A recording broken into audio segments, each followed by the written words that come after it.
네, 일단 이상호 부장이 나오면 시작하도록 하겠습니다. 저쪽으로 좀 나와주시죠.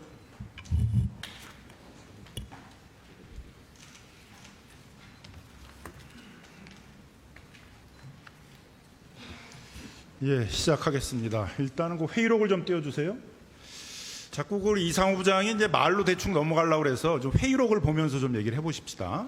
회의록을 보게 되면 크게 세 가지 얘기가 나오는데, 첫 번째는 김대남 후보자를 임원 추천위원들에게 소개한, 그 소개했다는 의미로서의 추천을 이제 이상호 위원이 했다, 이렇게 나옵니다. 그러니까 임원 추천위원들에게 이상호 부장이 김대남을 소개를 한 거예요. 소개를 하고 그 다음에 이력도 소개를 했어요. 이력을 소개한 거로 이렇게 나옵니다. 그런 다음에 이제 자격 요건 여부를 검토한 다음에 논의를 했어요. 그래서 논의도 20분 정도밖에 안 걸렸어요. 그러니까 이상호 부장이 그냥 설명한 것들을 듣고 사실상은 회의가 이제 끝난 이제 그런 상황입니다. 회의록을 보면 저기 허위로 작성된 건 아니죠? 예, 맞습니다. 증인 다 보고서는 그 이상호 부장도 다 보고서는 회의록에 날인하신 거잖아요, 그죠? 확인하신 거잖아요, 그죠? 예, 맞습니다. 자, 그럼 하나씩 물어보겠습니다. 자, 이력을 소개하려고 그러게 되면 그냥 하는 게 아니라 조사가 돼야 되잖아요, 그죠? 그래서 보통은 이제 인사 검증 결과 또는 뭐 근무 경력 조회한 거 이런 것들을 이제 서류로서 이렇게 다 작성된 걸 가지고 소개를 하는 거죠. 이상호 기본적인 이력 관련된 자료만 있는 상황이었고요. 자료를 가지고 이제 소개를 한 거잖아요, 그죠? 예. 아니, 그건 아닙니다. 말로 소개했어? 아무것도 안 보고 그냥 말로 했어? 얘기가 나왔고 얘기가 나온 게 아니라 저 이력을 이상호 부장이 소개했다고 회의록에 나와요. 그럼 이력을 소개했잖아요, 본인이. 그 이력을 그럼 어떻게 소개했어요? 뭘 보고 소개했어요? 소개한다는 개념은 논의가 됐고, 아니, 논의는 그 뒤에 했어. 소개하고 논의했다고 돼 있잖아요, 회의록에. 의결을 하기 위해서 이분은 후보자를 추천해 주는데, 이력을 소개하고 논의했다고 나오잖아요, 회의록에. 그러니까 후보자를 추천해 주면서 이런 분이 이력 소개를 뭘 보고 했어요?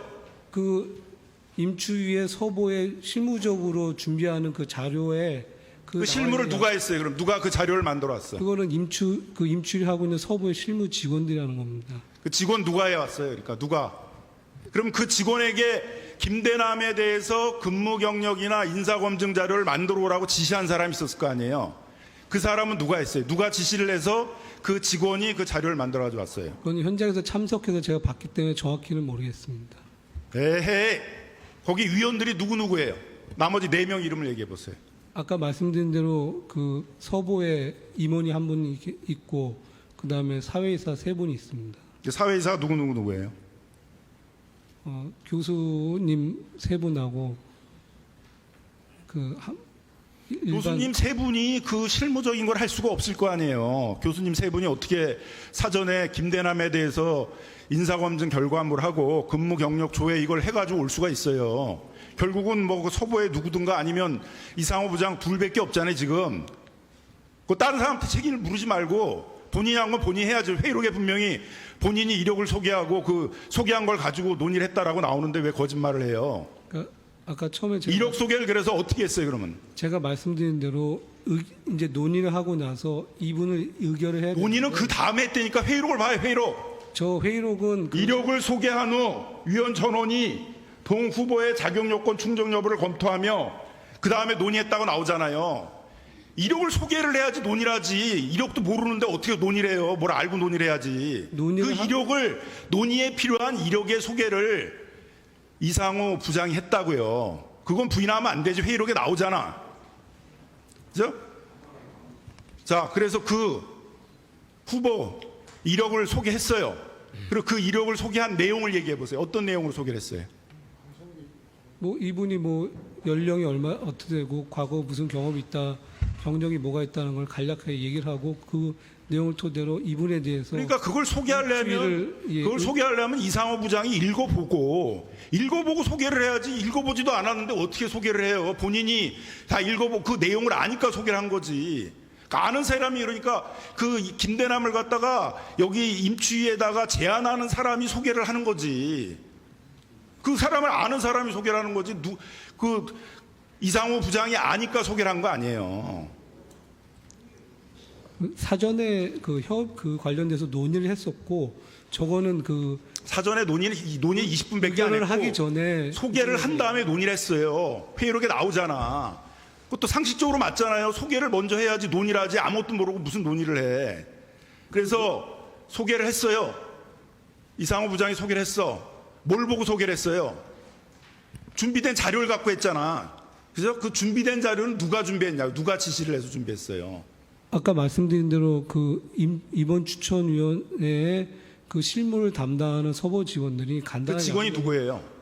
제가 이름은 정확히 기억나지 않습니다. 나중에 한번 따로 그걸 지시한 사람 누구예요? 그 김대남에 대한 그 근무 경력 조회나 인사 검증 결과를 정리한 것들을 지시한 사람 누구예요? 그거는 현장에서 제가 받았기 때문에 정확히는 모르겠습니다. 누가 지시를 해서 그걸 만들었는지는 잘 알지 못하는 상황. 그걸 그러면 왜 이상호 후보가 왜 받았어요? 이상호 부장이 그걸 왜 받았어요? 왜 이력을 본인이 소개하기로 한 거예요?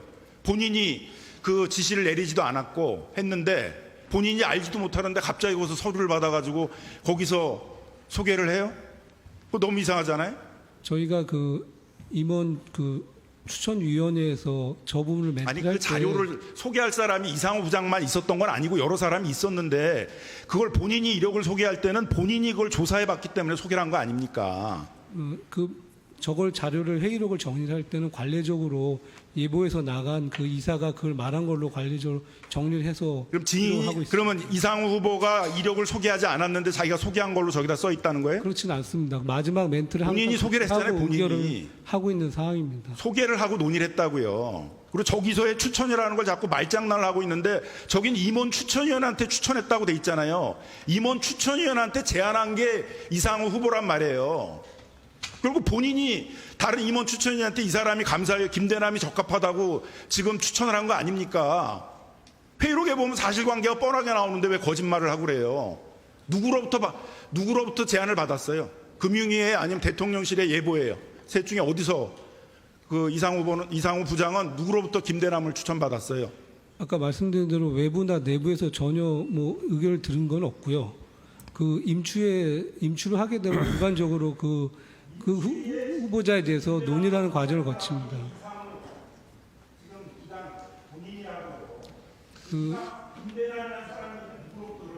예. 아닙니다.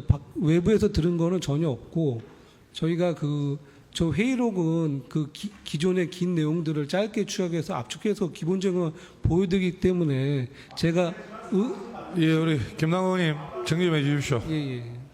예. 보충 질의 또 실해 주시고요. 예. 다음 우리 김병기 의원님, 김용만님 시간을 바꾸셨나요? 추천받지는 않습니다. 바꾸셨어요? 얘기 듣지는 예. 않았습니다. 예, 수고하셨습니다. 보충 질의 좀 해주시고요. 다음은 종양 우리 김용만 의원님 질의해 주십시오. 예, 신용보증기금 사장님하고 예금보험공사 사장님에게 각각 한 가지씩 질문을 할 테니까 그거 끝나고 답변해 주시기 바랍니다. 먼저 신용보증기금의 경우에 있어서는 그 팀F 사태로 지금 이율이 한 5%까지도 지금 되고 있는 상황인데 이제 그러다 보니까 팀F 피해자들은 이걸 조금 더 기다려보게 되면 정부가 좀 정책적으로 금리를 낮춰주겠지 이렇게 기대를 하면서 지금 적극적으로 대출 신청을 안 하고 있어요. 집행률이 지금 한 29%밖에 안 되는 걸로 지금 나오고 있습니다. 그런 거는 중진공, 소진공 같은 경우도 처음에는 한 4% 가까이 하다가 지금 2.5%로 내렸거든요. 그런 거는 이제 정부가 이 TMF 사태라는 것들이 금융 감독을 제대로 하지 못하고 공정위가 제대로 감독을 하지 못해서 일어난 일이라는 것들을 어느 정도 인정을 하고 기재부가 재정 지원을 하기 때문에 이자 부분들에 대해서 그래서 2%까지 낮췄는데 아마 이 신용 보증기금이 보증을 해서 기업은행이 대출하는 부분들도 기재부하고 협의를 해서 좀 이율을 2%대까지 좀 낮춰서 그렇게 해야만 제가 보기엔 좀 집행률이 높아지고 실제로 이게 진짜 TMF에 대해서 정부가 책임 있게 대응하는 것이다 이렇게 생각이 듭니다. 그래서 그런 걸 좀 기재부나 이런 데하고 한번 협의를 해주셨으면 좋을 것 같습니다. 예금보험공사 같은 경우에 있어서는 이게 일상적인 인사라고 그러지만 서울보증보험이 500조가 가까이 되는 그런 이제 서민금융을 책임지고 있는데요. 거기다가 전세보증금처럼 이제 보험처럼 그 보증처럼 서민주거라든가 중금융 그 이용자들에 대한 어떤 대출 보증이라든가 이런 서민금융과 아주 밀접한 것들을 지금 책임지고 있는 데고 거기다가 그 예보의 입장에서는 서울 보증보험에 공적 자금을 10조를 집어넣는데 지금 한 4조 정도밖에 회수를 못했어요.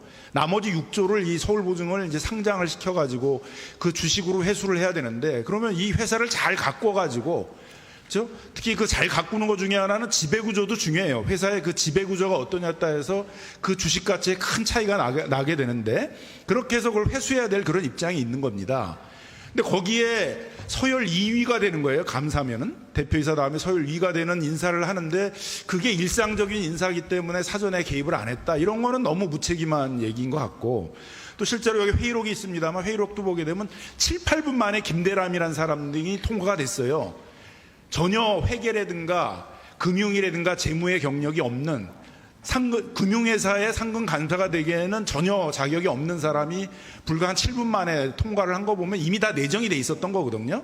예보도 다 알고 있었고 서울보증도 다 알고 있었던 건데, 이렇게 무책임하게 그 주요 회사에 있어서 상근 감사를 그 처리하도록 한다라는 것들은 자기 책임을 다 못한 거다, 이렇게 보여지고, 이거는 저는 뭐 위법성도 있다고 봐요. 만일 청와대나 이런 데서 이 사람을 내리꽂기로 했다 그러면 직권남용죄도 되고 업무방해죄도 될 문제여서, 이런 일이 다시 발생하지 않도록 좀 철저히.